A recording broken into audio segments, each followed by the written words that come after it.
Hey there, welcome back to the channel. Thanks for being here. Well, in front of me I have 4 generations of iPhones and I thought it would be fun to compare them. We'll go through, talk about some of the specs, and then we'll also compare some pictures and videos in different lighting situations. Also, if you're interested, at the end I'd like to ask your opinion about something to do with the channel. So if you're interested in that, stick around for the end and let me know what you think in the comments. Thanks for watching and let's jump right into it.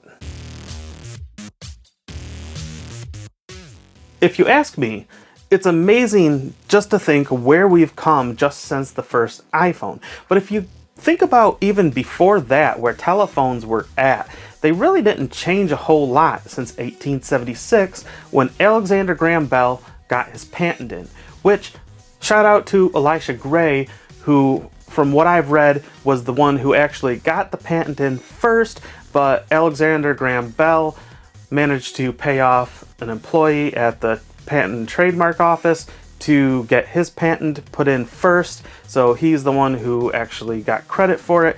But my understanding is that it was really Elisha Gray who got his in, but even Thomas Edison was working on a telephone patent at the time, but he wasn't satisfied with the quality of the sound. But really, when you think about it, the telephone didn't change much in the first 100 years. All the way from 1876 to 1976, really what changes were there besides not having to pick up the receiver and talk to the operator, which, to be fair, was a big change. You could put your finger in and spin it around the dial and it would go all the way back around. But even though that patent was filed in 1891 and the first call was made with a dial telephone in 1892, it wasn't until much later that it was actually widely adopted. And it wasn't until November of 1976, over 100 years after Alexander Graham Bell got his patent, that we finally got a patent for push-button telephones. And even then, it took a while for mass adoption. In fact, believe it or not, my parents actually had a dial telephone on the wall when I was really young, and they said they felt like it was a waste to get rid of it because it just wouldn't die.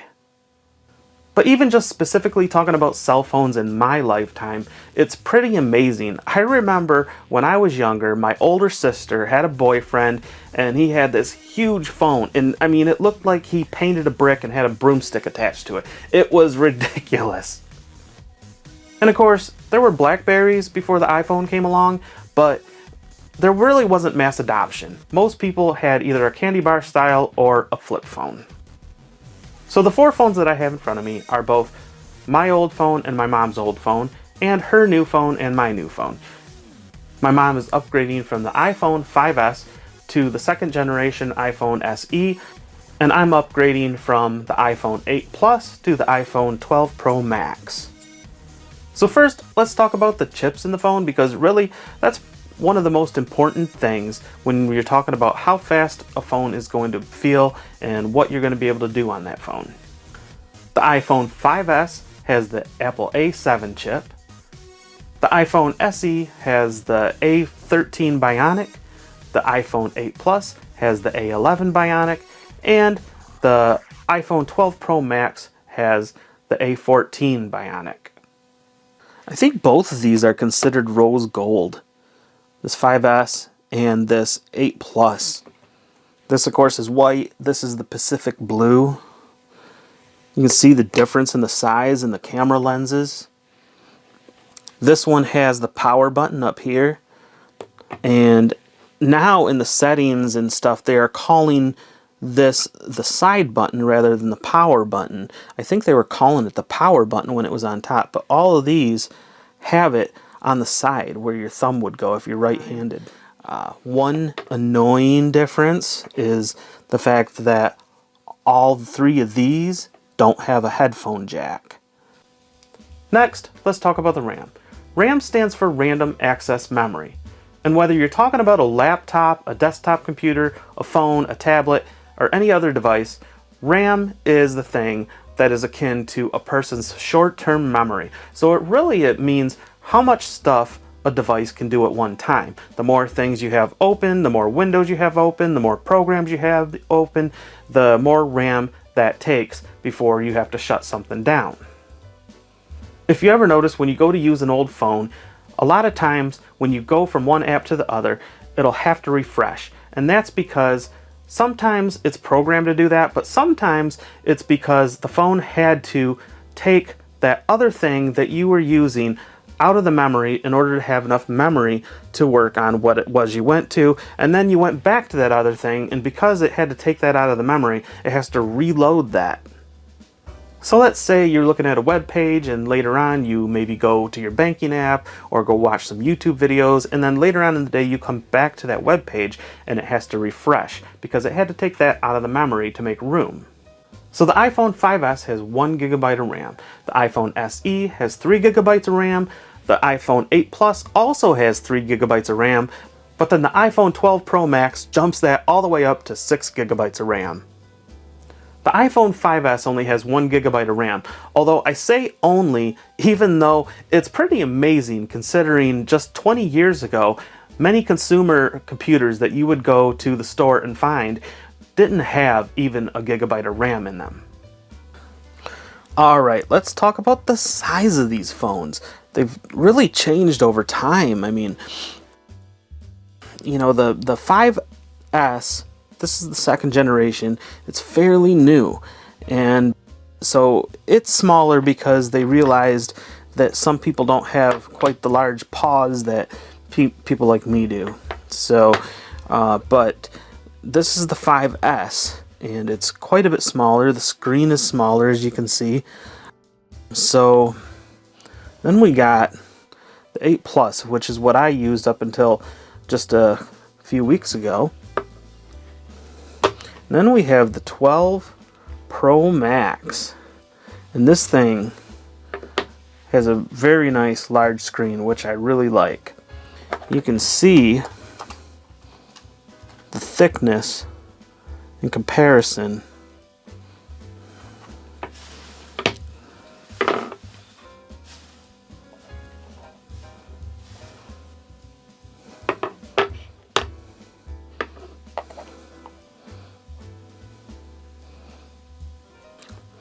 Weight-wise, of course, this is the lightest, but I do like this flat edge that they went back to with the 12 Pro. It does feel a lot easier to hang on to. These two, the SE and the 8 Plus, have these rounded edges, and they just very much feel a lot more slippery. I do want to mention that while the phones themselves are easier to grip with these flat edges, that can really be affected by the case that you put on them. The case that I bought for this 12 Pro is just this plastic, and the reason I bought it is because it's the MagSafe case. The case that I had on the iPhone 8 Plus was this OtterBox, I believe it's their Commuter series, and it's still nice and thin. It's still plastic, but it has these grooves right here, and then it's got a groove that goes all the way around, and it just feels very much, even though it's rounded to match the rounded curves of the 8 Plus phone, it feels very much easier to hang on to, not as slippery. I have dropped this one already several times, and so I'm definitely thinking about going back to the store and getting one of these for the iPhone 12 Pro Max. Alright, let's talk about the screens on these phones. The iPhone 5S has a 4-inch screen with a resolution of 640 by 1136. The iPhone SE has a 4.7-inch screen with a resolution of 1334 by 750. The iPhone 8 Plus has a 5.5-inch screen with a resolution of 1920 by 1080, so that's FHD or Full HD. The iPhone 12 Pro Max has a whopping 6.7-inch screen with a resolution of 2778 by 1284. Now let's talk about the pixels per inch. The pixels are the little dots that make up the picture on your screen. The iPhone 5S and the second generation iPhone SE both have a pixels per inch density of 326. The iPhone 8 Plus has a pixel density of 401 pixels per inch, and the iPhone 12 Pro Max has a pixel density of 460 pixels per inch. So I wanted to show off that not only does the screen size make a big difference for viewing size, but also for when you're touching things. You can see how much smaller these keys are, and when you have big fat fingers, it's easier to type on a larger keyboard.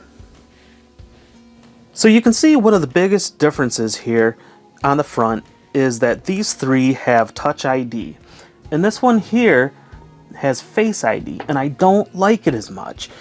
One thing is, of course, it's not working very well with all of us wearing face masks.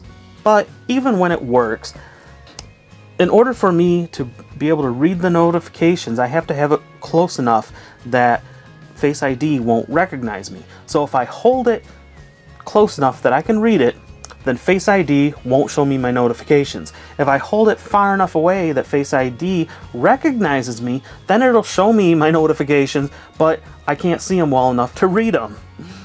And of course I could bump up the font, but the bigger you make the lettering, the less that fits on the screen, so that's kind of annoying as well. I really liked being able to pick up this phone and it would just show me my notifications and I could hold it as close as I wanted. Alright, let's talk about the cameras, because the cameras are a major feature that a lot of people look for when they're shopping for a smartphone. I remember when the iPhone 5S came out and Apple was touting this sapphire glass that makes up the camera lens. They said it was harder and more resistant to scratching. You'll notice that there's only one lens on this side compared to the modern phones, which seem to have more and more every year, and it does have a flash, and I think that was a pretty new thing around this time as well. You can see that not only did the camera lenses get bigger, you have more lenses as you go on through time. This main camera could do 8 megapixels or 1080p video at 30 frames per second. This iPhone SE still only has one camera lens, but you can see it's a little bit bigger, and it can do a 12 megapixel still camera as opposed to the 8 megapixels, and it can do 4K video at 60 frames per second instead of only 1080p at 30 frames. The iPhone 8 Plus also has the same picture and video resolution as the iPhone SE. However, it also adds the telephoto lens. Also, they added another LED to the flash on this phone, and what Apple's able to do with that is detect what your surroundings look like and then compensate for that. So if you're inside with artificial light and it looks more orange or yellow, it can add more white to balance that light out and make your pictures look more natural.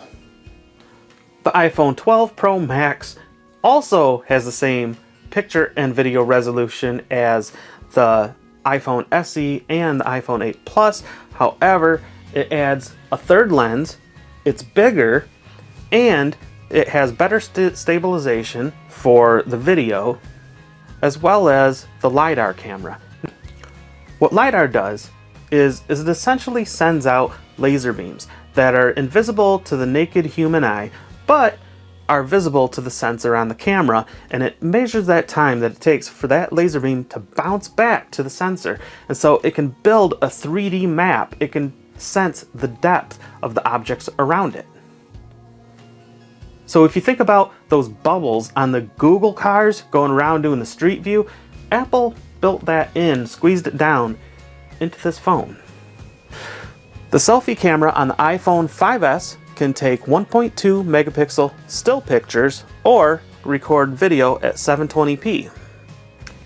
The selfie camera on the iPhone SE jumps that up to 7 megapixels or 1080p at 30 frames per second. The selfie camera on the iPhone 8 Plus can still do the 7 megapixel still shots, but it's limited to 720p for the video. The selfie cam on the iPhone 12 Pro Max can actually do 12 megapixel still shots and jumps the video resolution all the way up to 4K at 60 frames per second. Now all these numbers don't really mean a whole lot without being able to see what they translate to. So we went downtown to shoot some pictures and video.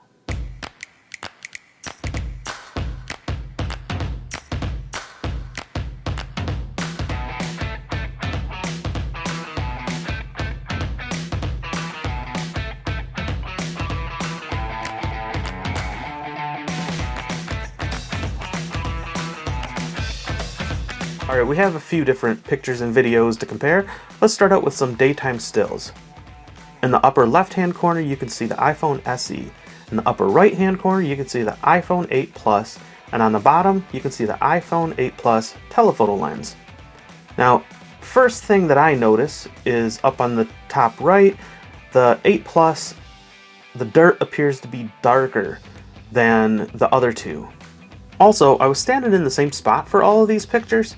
So if you notice, to me it looks like the iPhone 8 Plus, even the regular lens is zoomed in more than the SE. Alright, next up let's compare two videos from the same spot. And the first thing that I notice is that again, the iPhone 8 Plus, the dirt and the trees and some of the other elements in the picture just appear much darker than the iPhone SE.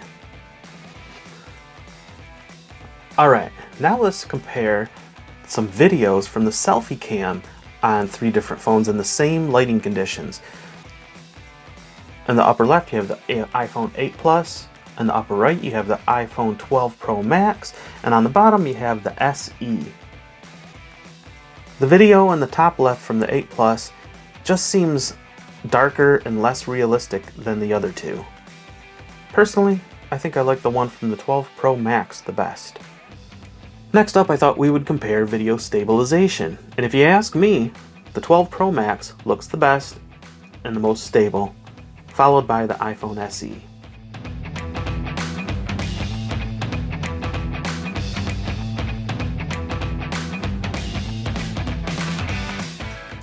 Alright, just for the fun of it, I thought we would compare the three lenses on the 12 Pro Max.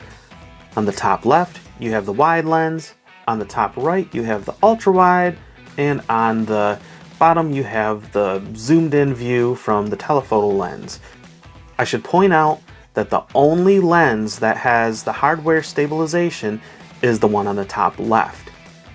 It's interesting to me too that the coloration is different on the same phone from lens to lens, and that's probably due to the amount of light getting to the sensor.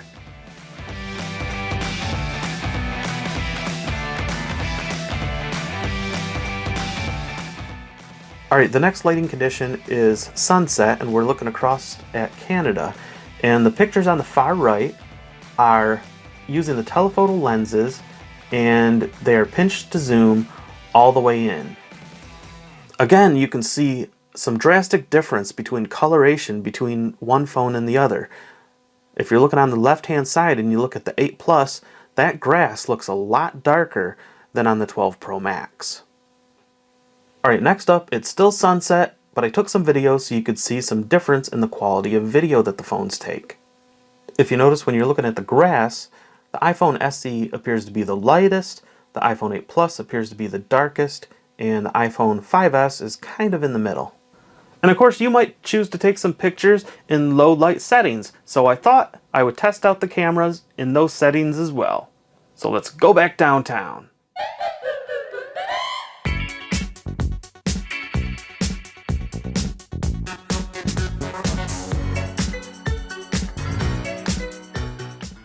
Alright, taking video with the selfie cams at night is just not working. You can see all of these look abysmal in my opinion.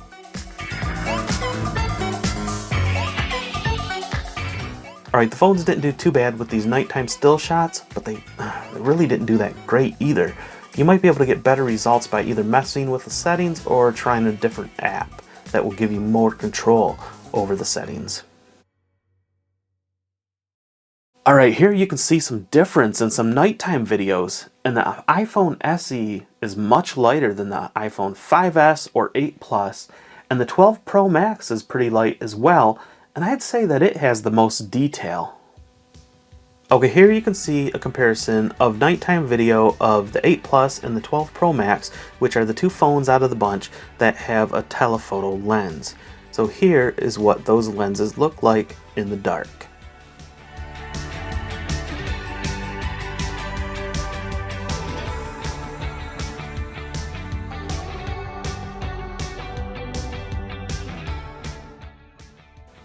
Well, there you go. I hope you've enjoyed this look at several different generations of iPhones, and I hope you look at this with as much wonder and amazement as I do.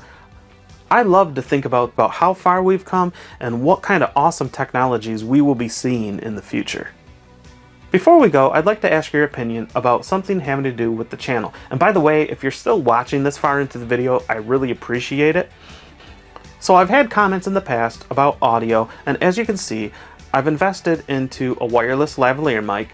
However, I've also gotten comments in the past about music, and I would like to know how you guys feel about it. If it's too loud, not loud enough. I think I've had both comments, and I had recently a comment from a person who I believe the username is Hair Experience. I'm not sure if he meant that the music is too loud overall or just while I'm speaking.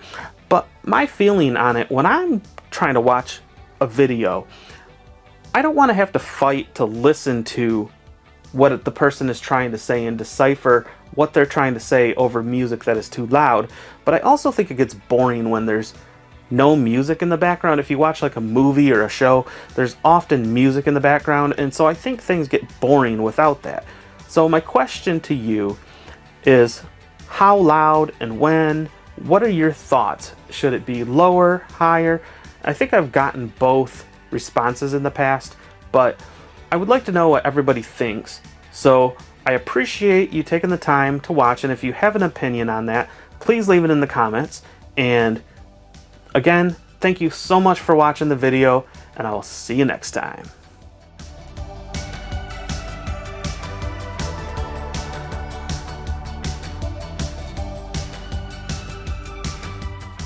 But even though the patent wasn't...